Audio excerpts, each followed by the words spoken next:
Hello everyone, hope everyone's having an awesome day. I am going out to do a repeat test of 10.0. This is 10.0.0.1. Again, I don't know what the changes were in this version. However, I am hopeful we are going to see some improvements on this route. This is my first video in version 10 that did not do very well at all. There is a motorcycle, well, not a car, a motorcycle behind me right now. As you can see, twice in a row we have not had the GPS issue, so I'm hoping it stays that way. Again, I did email them. I don't know, he's a little bit off still. I don't know if they saw my email and finally, and maybe they thought that was a super critical bug, I guess, and they pushed out a patch. I don't know. But we're just going to see if we see any slight differences, and hopefully this is a very good drive compared to last weekend. Now turn right to take the Interstate 26 West ramp. I'm manually turning on the blinker here. That was pretty good. It still needs to stay a little bit further left. I can't really see the white line here on the side. As you can see, it's still struggling quite a bit on this on-ramp. Again, improved over 9.2, but still further improvement needed. It's definitely better than it was for sure. It needs to go ahead and get over. Like, it needs to be already on the lane. Wait. That, okay, see, it swerved bad. I'm gonna go ahead and do a camera button. The car behind me, braked because, it swerved. That shouldn't do that, and it does that because it swaps between. I'm hoping version on 10.1 full stack will solve that problem, because it won't be swapping in between as it gets onto the highway. And hopefully it will also merge sooner. So hopefully that's not going to be an issue for us going forward. I'm just going to go ahead and just time-lapse this through the rest of the highway.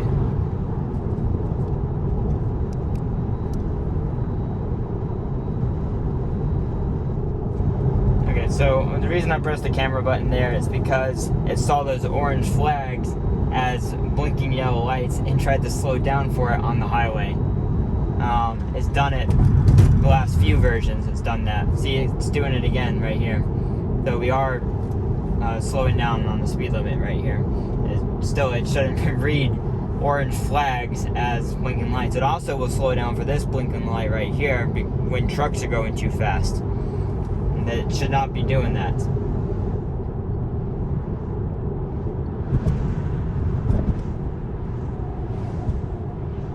Okay, so this truck is passing me. Now, go ahead and get over, car. There you go. I'm pressing accelerate because it's not going to accelerate quick enough. And now it's trying to fill in the gap because of my gap here. So this is the problem with lane changes currently, that it just doesn't get over and get around. If it was me driving, I would have already been ahead of this RV right here. So now I'm gonna go ahead and force it over. This is what it should be doing. I'm going to go ahead and move my gap back to 7. As I explained in previous videos, I like to have as much space as possible.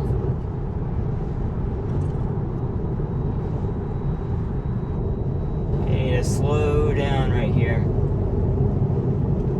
It's reading everyone's brake lights. That's good. So hopefully it has logic. When it sees a bunch of brake lights, it should just start slowing down, no matter if the cars are slowing down or not. It should automatically, at least bare minimum, not accelerate when you're seeing all those brake lights. And it did a reasonable job. It could have been better. Like I said, when I was speaking, it was still going forward. It should have been slowing down already.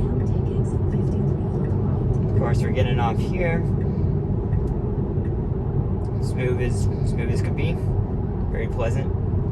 In 500 feet, turn left onto Sandburg Road.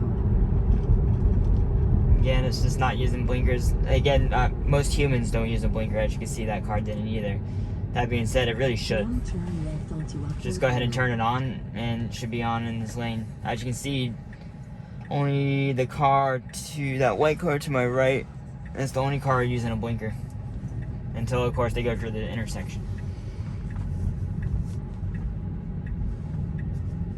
A little bit more hesitant, I think, because there's more traffic today.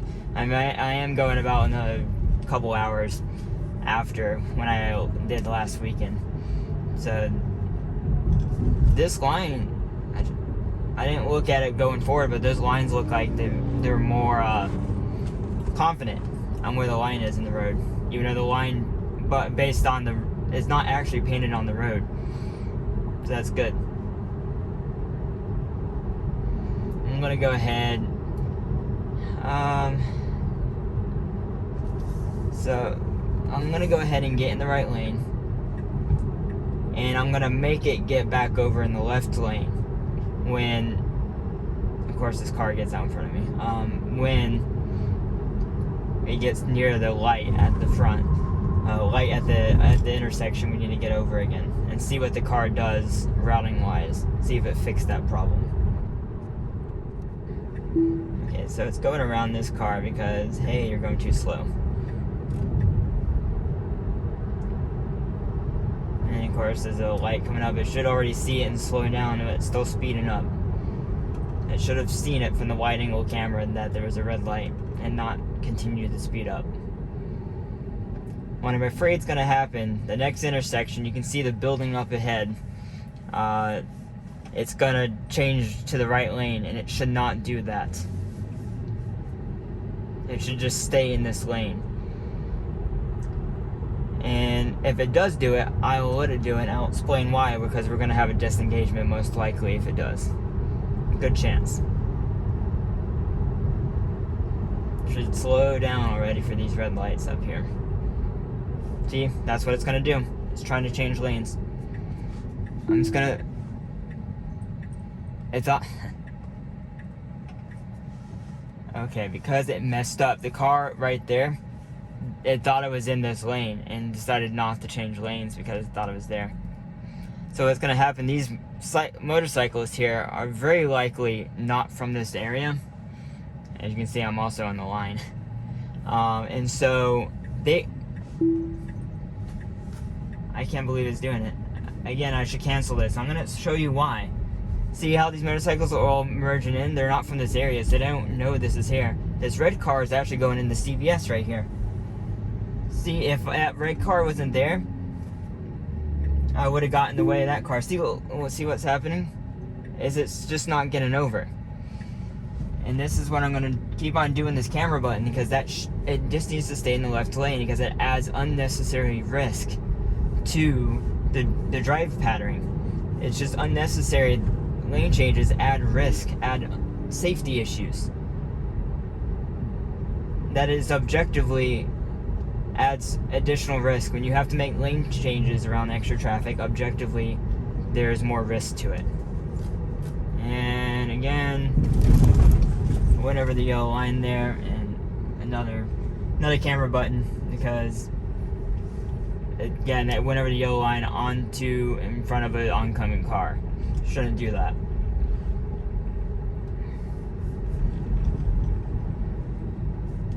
Now we should go ahead and speed it back up, because for me, I can... Whoa, what are you doing? Okay, brake for no reason there. Not gonna press the camera button there, but I'm not sure why it braked. It should ease... Okay, so if you watched my previous video, going to the dog park, I mentioned how 10 was even better than 9.2 in terms of cars coming on the blind turn. Well, 10.0.0.1 is worse. That's for sure.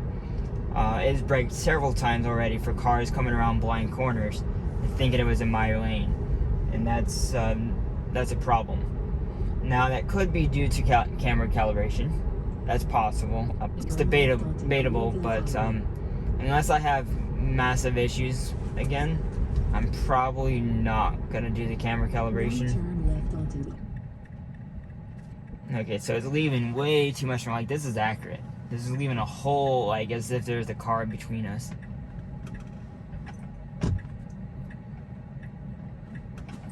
It's so hard to, like, creep forward because the car is constantly wanting to brake.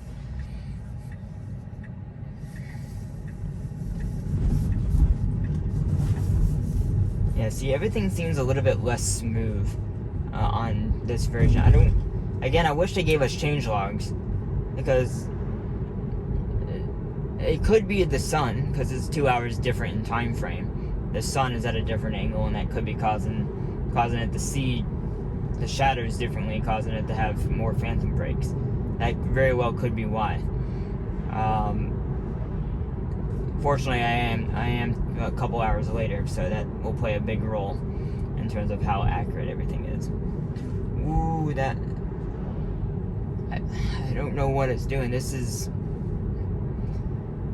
Again, it's doing things that 10 never did.